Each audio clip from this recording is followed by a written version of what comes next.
Étape 2. Passe à l'action, même quand c'est difficile. L'histoire du jeune homme nous a enseigné une chose cruciale. Le moment le plus décisif de sa vie n'a pas été lorsqu'il a prié avec ferveur, ni lorsqu'il a rêvé à un avenir meilleur. Non, le tournant a été lorsqu'il a décidé de se lever, de poser un pied devant l'autre et de passer à l'action, malgré la peur, les doutes, les moqueries et les difficultés. C'est dans ce moment précis, lorsque l'action a remplacé l'attente, que le miracle a commencé à prendre forme. L'action est le pont entre tes prières et tes résultats. Combien de fois avons-nous entendu des personnes dire « je le ferai demain » ou « je ne suis pas encore prêt » ou pire encore « je n'ai pas assez de ressources pour commencer ». Mais la vérité, c'est que l'action ne dépend pas de conditions parfaites. Le jeune homme n'avait pas toutes les réponses. Il n'avait pas de diplôme prestigieux, pas de soutien financier et certainement pas l'approbation de son entourage. Mais il avait quelque chose de plus précieux, le courage de commencer malgré tout. L'action, même imparfaite, est plus puissante que l'inaction parfaite. Chaque petit pas te rapproche de ton objectif. Chaque mouvement, aussi insignifiant soit-il, est une déclaration au monde et à toi-même que tu refuses de rester immobile. Pourquoi est-il si difficile de passer à l'action ? Passer à l'action semble simple en théorie, mais en pratique, c'est un des plus grands défis auxquels nous faisons face. Pourquoi ? Parce que l'action exige du courage, de l'effort et un certain niveau d'inconfort. 1. La peur de l'échec. Beaucoup de gens n'agissent pas parce qu'ils ont peur d'échouer.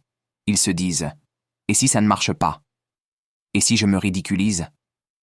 Mais la vérité, c'est que l'échec n'est pas l'opposé du succès, c'est une étape sur le chemin du succès. Chaque échec t'apprend quelque chose. Chaque chute te rend plus fort. 2. Le perfectionnisme. Certains attendent d'avoir le plan parfait, le moment parfait, les ressources parfaites avant de commencer. Mais la perfection est une illusion. Si tu attends que toutes les étoiles soient alignées, tu n'avanceras jamais. 3. Le regard des autres. Les moqueries, les jugements, les critiques. Tout cela peut paralyser.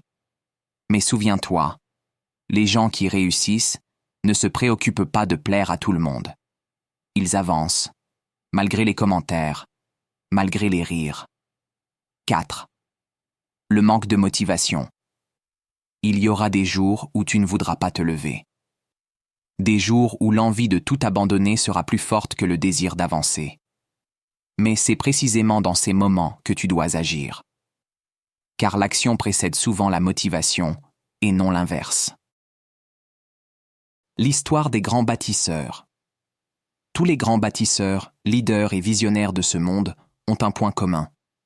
Ils ont agi, même quand tout semblait perdu. Ils n'ont pas attendu que leur peur disparaisse pour avancer. Ils n'ont pas attendu l'approbation de leur entourage. Ils ont agi. Thomas Edison a échoué des milliers de fois avant d'inventer l'ampoule électrique.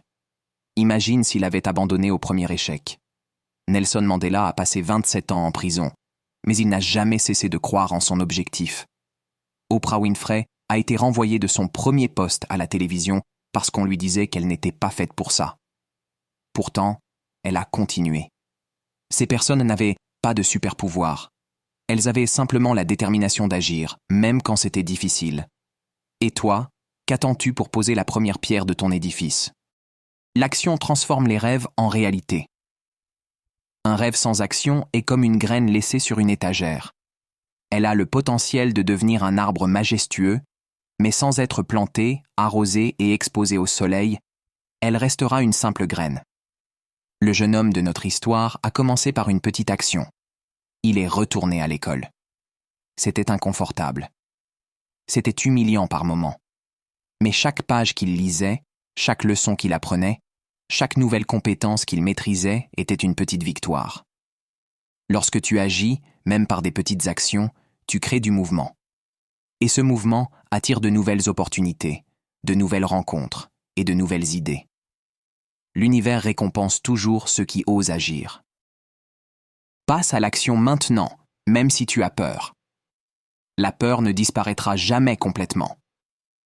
Même les plus grands leaders ressentent la peur avant de prendre des décisions importantes. Mais la différence, c'est qu'ils agissent malgré cette peur. La clé, ce n'est pas d'attendre de ne plus avoir peur, c'est d'apprendre à avancer avec cette peur. Fais-en une alliée. Laisse-la te rappeler que ce que tu fais est important, que ça compte, que ça a du sens. Mais je ne sais pas par où commencer. Commence petit. Une action minuscule vaut mieux qu'une grande idée jamais réalisée. Si tu veux écrire un livre, commence par une phrase. Si tu veux lancer une entreprise, commence par une idée écrite sur un carnet. Si tu veux changer ta vie, commence par une nouvelle habitude aujourd'hui. L'important n'est pas la taille de l'action, mais la constance avec laquelle tu la répètes. L'action crée l'élan. As-tu déjà remarqué à quel point il est difficile de pousser une voiture à l'arrêt? Mais une fois qu'elle commence à rouler, même lentement, il devient plus facile de la pousser. C'est la même chose avec l'action. Le plus difficile, c'est de commencer. Mais une fois que tu as pris de l'élan, tout devient plus fluide. Chaque petite action crée une dynamique. Chaque jour où tu choisis d'avancer, tu renforces ton élan. Et bientôt, ce qui te semblait impossible devient naturel. Transforme chaque difficulté en opportunité. Le jeune homme de notre histoire n'avait pas une vie facile. Les moqueries, les difficultés financières, le manque de soutien, tout cela aurait pu l'arrêter. Mais il a choisi de voir chaque obstacle comme une opportunité. Chaque fois que tu rencontres une difficulté, pose-toi cette question. Qu'est-ce que je peux apprendre de cette situation? Comment puis-je m'améliorer grâce à cela? Les plus grandes réussites naissent souvent des moments les plus difficiles. Les 3 lois de l'action efficace. 1. La loi de l'engagement. Engage-toi publiquement. Dis à quelqu'un que tu vas commencer quelque chose. Cela crée une responsabilité. 2. La loi de la constance. Fais quelque chose chaque jour, même si c'est minuscule. La constance est plus puissante que l'intensité. 3. La loi de l'adaptabilité. Ne sois pas rigide. Si quelque chose ne fonctionne pas, ajuste-toi et continue. En résumé, agir, même quand c'est difficile, est ce qui différencie les rêveurs des bâtisseurs. Les moments où tu ressens le plus de résistance sont souvent les moments où tu es le plus proche d'une percée. Alors aujourd'hui, décide d'agir. Pas demain, pas la semaine prochaine, mais aujourd'hui. Fais quelque chose, même une petite chose, qui te rapproche de ta vision. Écris cette première page. Lance ce premier appel. Évite cette première distraction. Fais ce premier pas. Le chemin ne sera pas facile, mais il en vaudra la peine. Souviens-toi, Dieu bénit l'effort sincère et la persévérance. La prière est ton guide, l'action est ton moteur. Et c'est seulement lorsque ces 2 éléments sont alignés que les miracles commencent à se produire. Alors, lève-toi, avance et passe à l'action, même quand c'est difficile. Étape 3. Continue de prier avec intention. L'histoire du jeune homme nous révèle une vérité souvent négligée. La prière n'est pas une simple formule magique, ni une solution de dernier recours lorsqu'on a tout essayé. C'est un dialogue profond, une connexion directe avec une source de force inépuisable. Mais pour que cette prière devienne réellement puissante, elle doit être accompagnée d'intention. Elle doit être consciente, précise et alignée avec tes actions. Quand le jeune homme de notre histoire a pris la décision de retourner à l'école, de travailler dur et de persévérer malgré les moqueries, il n'a pas cessé de prier. Mais sa prière avait changé. Avant, il priait pour un miracle soudain, pour une intervention divine qui résoudrait tous ses problèmes instantanément. Après avoir compris la puissance de l'action, sa prière est devenue plus intentionnelle. Il ne priait plus pour que Dieu fasse le travail à sa place, il priait pour avoir la force d'avancer, la sagesse de prendre les bonnes décisions et la persévérance de continuer même quand c'était difficile. La prière intentionnelle n'est pas passive. Trop souvent, nous prions sans réelle intention. Nous marmonnons des mots appris par cœur. Nous suivons des routines religieuses sans vraiment réfléchir à ce que nous demandons ni pourquoi nous le demandons. Mais une prière intentionnelle, c'est différent. C'est une prière qui vient du cœur. Une prière qui est alignée avec une vision claire et des actions concrètes. Le jeune homme ne demandait pas simplement à Dieu de changer sa vie. Il demandait la force d'affronter ses peurs, le courage de persévérer face aux moqueries et l'intelligence nécessaire pour apprendre ce qu'il devait apprendre. Et chaque jour, après avoir prié, il posait une action concrète qui allait dans le sens de ses prières. C'est là le secret. La prière et l'action doivent avancer main dans la main. La puissance de l'intention dans la prière. Une prière sans intention est comme une flèche tirée sans cible. Elle part quelque part, mais elle n'atteint jamais son but. Quand tu pries, fais-le avec clarté et précision. Ne te contente pas de dire « Seigneur, bénis-moi ». Dis plutôt « Seigneur, donne-moi la clarté pour comprendre ce que je dois faire aujourd'hui, la patience pour surmonter mes épreuves et la persévérance pour continuer malgré les obstacles. » Chaque mot que tu prononces doit avoir du poids. Chaque prière doit être remplie d'une conviction sincère et profonde. Lorsque tu pries avec intention, tu n'es plus seulement un spectateur de ta vie.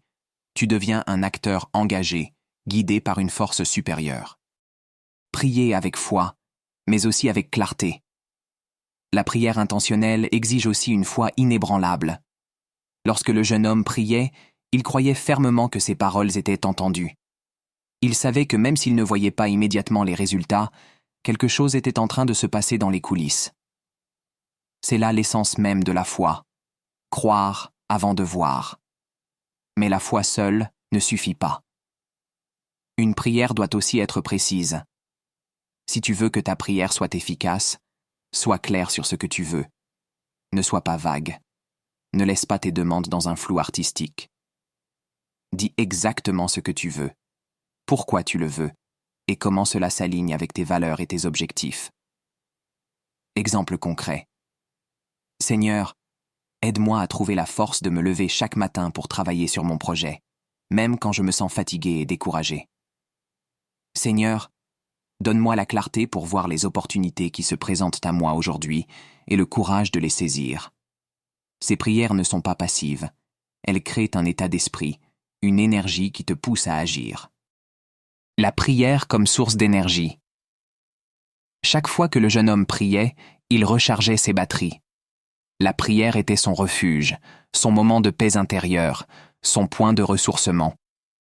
Peu importe à quel point sa journée avait été difficile, peu importe combien de fois il avait échoué ou combien de moqueries il avait endurées, il savait qu'après sa prière, il repartirait avec une nouvelle force. La prière intentionnelle, c'est cela.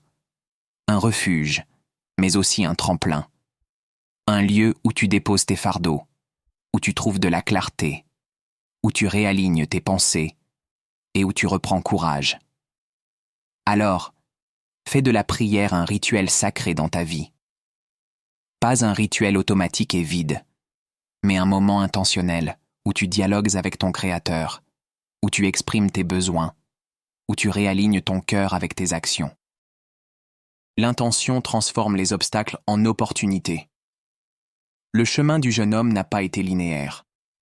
Il y a eu des moments de doute, des moments où il voulait abandonner.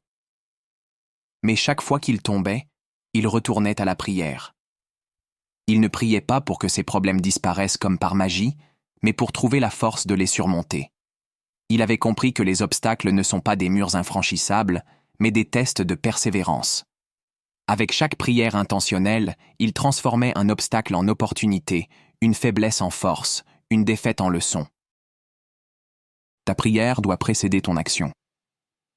Avant chaque grande décision, chaque moment crucial, prends le temps de prier avec intention. Ne prends pas tes décisions à la hâte, sous le coup de la peur ou de l'émotion. Prends un moment, calme-toi et prie. Mais après avoir prié, agis immédiatement.